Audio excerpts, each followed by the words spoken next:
Welcome to Fantastic Comic Fan Presents. This is my Indie Showcase Creator podcast where I bring on indie publishers and indie creators. I have today a first time guest. His name is Sean Cunningham. He's again, a Black indie creator. Sean, my question is always the same for first time guests. What's your origin story? What got you into comic books and made you a lifelong fan? Well, the thing that I really got into comics about was actually in the 90s. I had read this comic book series. This guy that I saw in this movie had the ability to change from a human being into a comic book character. And I remember sitting down watching that and actually looking at that, seeing that, and I began to sit down and think to myself, was like, this guy is like an awesome, awesome character. And I wanted to create my own. So in 1992 at 9 o'clock on October 30th, I actually created my very first comic book character, which is a guy called Masked Avenger. And doing this character, it really just began to trickle down as I began to get older. I really began to become more serious about my art.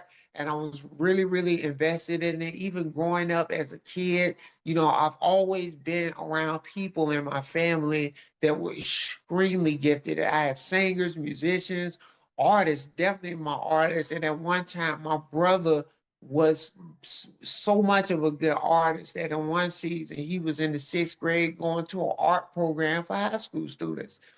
And so comic books have always been something that I've loved. I remember going to the comic book store when they had them things, rest in peace. I remember just going down, looking and studying and just being intrigued as a young kid, looking around and seeing all these types of different comic books, especially the old school ones from the Image Founders and a lot of the indie comic book publishers, was which I was gravitated for. It wasn't until about a decade ago that I went through a series of trials in my life, and we had some financial struggles that me and my family went through. And it was something that was devastating. It was something that I did not understand at the time. But this is something that pushed me towards doing art for a living. And so I began to really go out and look for places to sell my art. The first place that I went to sell my art was the Fair Price Flea Market. Fair Price Flea Market, it was something in Norfolk. They had tables, and I bought my first table for $7 for a day. Now, most people don't understand and realize that growing up, I struggled with a lot of mental illnesses. I've dealt with schizophrenia, manic depressive, ADHD, and several other disorders. So drawing was like comics, was like my escape from what was going on in my head. And it's something that really saved my life. Because to be honest, when I was younger, I got hospitalized 2 times for mental illness. It is something that has actually been the catalyst that keeps me bounded and rooted into where I need to be. And really, the number one passion that I really have for is training up the next generation of artists and creators and literally preparing the next future of creators and blessing. Now, I have a lot of experience with teaching classes and studying, but I have to thank God, man. Some of the things that God has allowed me to travel through in life, man, was totally phenomenal. And I learned so much through the process. It was something that from 2011, I did not really go full time into my art until 2017 and begin to pursue it professionally. And ever since then, I've never looked back. And I'm going to continue to do that. I want to continue to encourage, uplift, and inspire the next generation of creators because the kids are our futures. I do workshops, I do all types of things pertaining to comics, teaching teens and youth how to use their skills as a creator so that when they do hit 18, they don't have to sell drugs, they don't have to rob anything. I'm equipping the next generation with tools that they can use for the next season of their lives. So yeah, I've been drawing comics for over 30 years. So, how has your art process changed over the years? I mean, have you seen a lot of difference and do you try different styles? And Yeah, yeah. how's it changed over the years? It's changed over the years because at one season in the 90s, everything was done by hand. You remember those old school comic books, especially in the image with some of these creators illustrating like insane detail. And I have to say, from about 1992 to 2007, I mainly dealt with traditional comics art. It wasn't until 2011 that I met my friend, which was a graphic designer.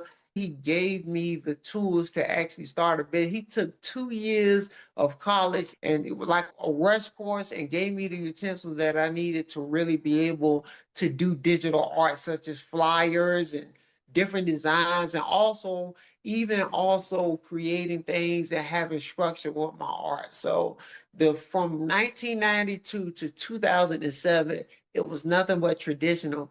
In 2011, me and my friend, we actually moved on to him showing me about digital and online sales and marketing your comics. I think that this guy was one of the most awesome dudes because he didn't charge me or anything. God put on his heart to be a blessing.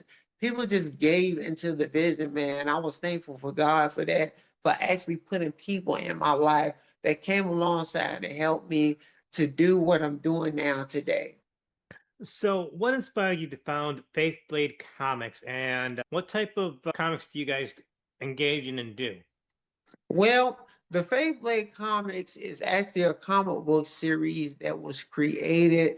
The first inception came, I think it was 2007. I dealt with a lot of mental illness and anxiety was one of them. I made a Faith Blade to tackle something that was really, really powerful and I dealt with a lot in my life, which is basically anxiety and fear. And that was very prevalent at that time and it's more prevalent than now. So I wanted to address and give kids hope, not through me teaching, from a book, but actually sharing my real life experiences with these kids because it's one thing to read it from a book, but when you actually experienced it and you actually have dealt with it internally, I understand, what I'm saying, why kids do some of this stuff. When I was younger, I was bullied. So I completely understand why kids go on shoes and shoot them up. And so my main goal was to be able to tackle some of the problems that were actually dealt with in society. And not just that, just do just good old fashioned comic books. It doesn't always have to be deep, spiritual. It's just something that, giving kids help and actually literally not only giving kids help, but just doing good old fashioned comics. So yeah, it's really something that was powerful. So, how can fans buy Faith Blade Comics? Well, we can find favorite comments. What I can do is give you the link to my website. It's an official website. And I think that this website, I've just renewed it and added some other types of features in it. And so it's a powerful website, and the main gear is toward not just regular comics, but all formats because I don't want my comic books just to be in one area. I like to transcend and really literally do different types of formats, such as graphic design, manipulation, traditional manga, comic books, cartoons. And I think one of the most coolest formats that I'm working on now is with the 3D glasses. You remember back in the 80s when they Y- had those glasses that you could put? I've Yes. actually got the software that can do that. So when I do the print run of these comics, they're going to be able to see something that we saw back in the day. And to tell you the truth, even today, even with all the technology, it's still pretty cool to actually see something that's popping out or you can put your hands through. So different types of formats, different types of styles, and just comics for everybody. Comics for faith, comics for love, and comic books just good comic books. So, what are your publishing plans for 2026? Yes, actually, I do. It's a funny thing because we're talking about Black History Month. I kind of put a lot of different things on hiatus because right now in this season, I've been invited to do speaking engagements. So I'm going to different schools and talking about my career as a graphic designer and an artist. And it feels good to be able to show kids something different.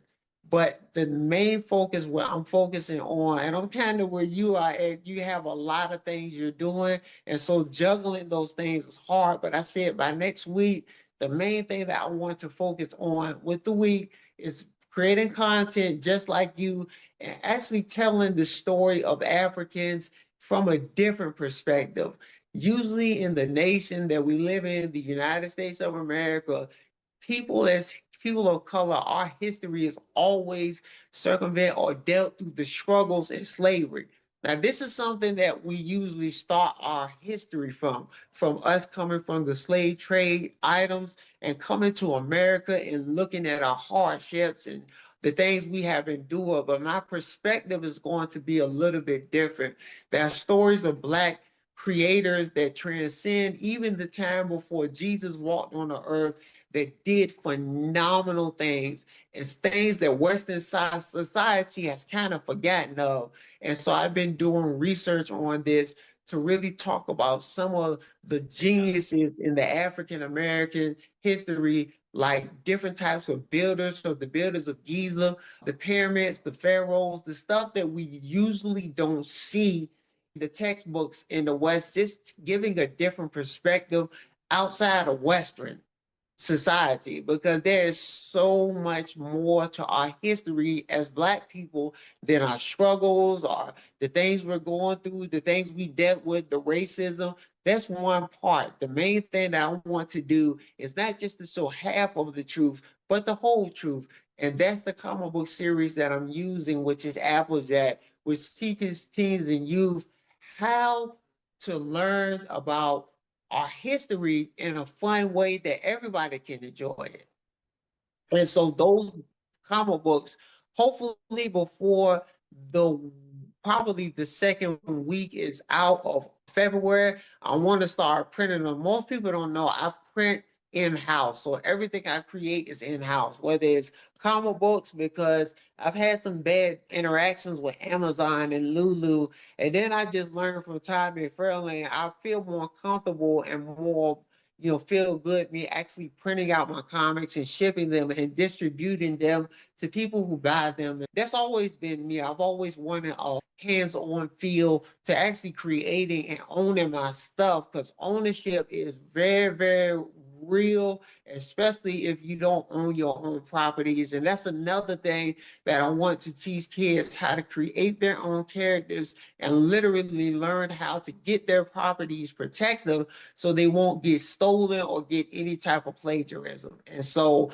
hopefully before probably the second week of February, I wanted to do a huge print run, and I definitely give you guys the link to my website where y'all can just go up there and take a look at some of the things we're doing. So tell the fans about Maximum Skillz Studio, mentoring young creators there in Virginia. Maximum Skillz Art Studios is something that I'm using, which kind of separates what I do, because not only do I do comics, but I also do freelancing. That's the company that I really do to go out to teach kids, to empower them, to show them, to give them understanding. Like, you don't just have to be a fireman or a police officer. I want to really go into these schools and give them an alternative and just empower them and teach them things. And so that's one part of Maximum Skillz. The other part of Maximum Skillz is really my art, is what I do. Faye Blade is always descending towards comics, but Maximum Skillz is for traditional media, such as, drawing on shirts, drawing on posters, going to workshops, empowering youth, and speaking to kids all over the Hampton Roads area and just blessing them. God has blessed me with a lot of inventory that I've had over the years. And sometimes when it gets too packed up, I just donate them to the kids. I have hundreds of different types of posters and illustrations, and some of them are older, and in other people's opinion, they might look good, but as an artist, as I grow and practice, I just want to be a blessing. And so I teach kids how to make, market, and monetize their art, something that they're not learning in school. And so giving these kids life skills and abilities to be able to do and empower them to do what they love to do is something that I'm very passionate about. So before we wrap things up, how do you see where you see yourself in like a few years from now? Do you have any big plans, or do you just keep mentoring? Because Yeah, the mentoring stuff is a yeah, very big, important part of your lifestyle out there. So, I mean, where do you see yourself? yeah. Oh yeah. Now my business is home based. I want to own a physical art studio. I know that that takes time to build, and I tried to do it in previous season, but it wasn't the time. I want to really have a physical building where I can teach kids and give them insight and also employ them, give them work that they can do and just train up the next generation. Also, what I want to do is I also want to really be able to start doing animation and producing my own cartoons and movies. You learning about, old school anime and actually doing cartoons and video games. Video games is something I've been working on, and it's something that I really want to do because it's such a powerful tool that you can use for good to help the culture. So, what advice would you give to specifically young Black creators who are thinking of doing comic books or getting into the industry? Be patient, be consistent, and keep going. And let them know nothing happens overnight. I think it's more of allowing your passion to be your drive and continuously be in the state of self improvement and continue to not allow what society says about people of color take you outside of the purpose that you've been called and ignoring the nonsense and staying focused on your destiny. Sean Cunningham, do you have any final thoughts? Not at the moment. I will be definitely sending you guys a link to my website that you can put on this video after you tape it. And I'm just glad to be here. And thank you so much for actually having this awesome conversation. I really do appreciate it, man. And so all glory goes to God, man. To God be the glory, man. Because without him, I'm nothing. And I'm a firm believer in the Christian faith. Thank you, man, for this opportunity. And thank you for reaching out. I really do appreciate it. And hopefully we can do something on the next time. Sean Cunningham, Faith Blade Comics, and thank you so much for joining me for this taping today. Thank you. All right, man. Thank you so much. All right.